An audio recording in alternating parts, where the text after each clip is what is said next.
Hi hello नमस्कार सर्वांना, स्वागत आहे तुमचं माझ्या यूट्यूब चॅनलवर। तर चला आज आपण करणार आहोत सुकटची रस्साभाजी। तर हे बघा, हे सुकट आहे आमच्या भागामध्ये कोकणामध्ये ह्याला कोळीम असं म्हटलं जातं।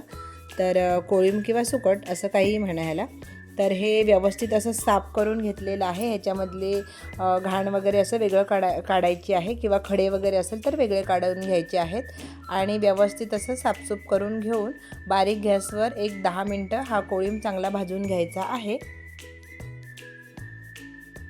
आता बघा खाली उतरून ठेवलेला आहे।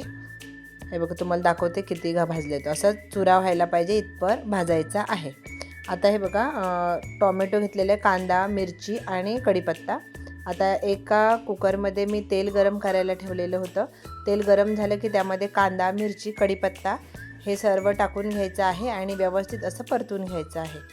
आता एका साईडला मी बघा हे वांग आणि बटाटा बारीक कट करून घेतलेला आहे। आता हे बघा कांदा मिरची परतून घ्यायची आहे व्यवस्थित आणि कांदा मिरची परतून झाली की यामध्ये टोमॅटो टाकायचा आहे आणि हा बघा हा मसाला जो घरी केलेला असतो तो टाकायचा आहे। हळद पावडर, गरम मसाला पावडर आणि कांदा लसूण मसाला हे व्यवस्थित सगळे मसाले टाकून व्यवस्थित परतून घ्यायचं आहे। आता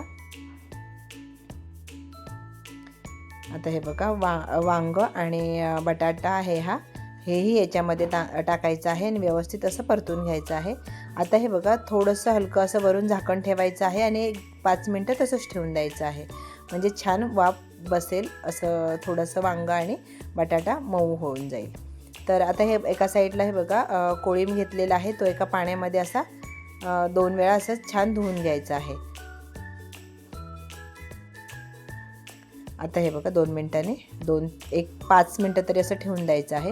आता यामध्ये कोकम टाकायचं आहे आणि परत छान परतून घ्यायचं आहे। हे बघा याच्यामध्ये छान असं न पाणी टाकता एकदा 5 मिनिटं ठेवलं ना की छान असं ह्याला मसाला लागून जातो। आता हे बघा हे 2 वेळा पाण्याने धुतलेलं आहे। आता व्यवस्थित असं वरचं काढून घ्यायचं आहे। हा कोळी किंवा सुकट अशा पद्धतीने काढून घ्यायचा, मग खाली कच वगैरे काही असेल तर ती खाली राहील, अशा पद्धतीने हा काढून घ्यायचा आहे। आता हे बघा यामध्ये आता हे टाकून घ्यायचं आहे। आता व्यवस्थित असं मिक्स करून घ्यायचं आहे। हे बघा आता चवीनुसार मीठ टाकायचं आहे। मीठ आपण पहिलं टाकलं नव्हतं म्हणून आता टाकलेलं आहे।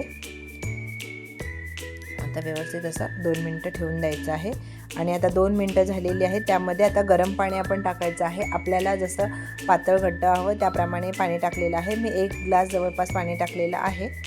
आता कुकरचं झाकण लावून 3 शिट्या करून घ्यायच्या आहेत। आता हे बघा 3 शिट्या झालेल्या आहेत। बघा कशी रसरशीत अशी सुकट भाजी झालेली आहे। वरून कोथिंबीर टाकायची आहे। हे बघा किती छान झालेली आहे। याच्याबरोबर भात खाऊ शकता, भाकरीही खाऊ शकता, चपातीही खाऊ शकता, चवीला एकदम अप्रतिम होते। तर हे बघा मी भाकरी केलेली आहे, टम्म फुगणारी अशी भाकरी, एकदम चवीला अप्रतिम लागते। तर चला माझी व्हिडिओ आवडत असेल तर लाईक करा, शेअर करा, चॅनलवर तुम्ही नवीन असाल तर चॅनलला सबस्क्राईब नक्की करा। तर चला वेळात वेळ काढून माझा व्हिडिओ पाहिलात त्याबद्दल मनापासून धन्यवाद। उद्या भेटू आपण नवीन रेसिपीसोबत, तोवर धन्यवाद।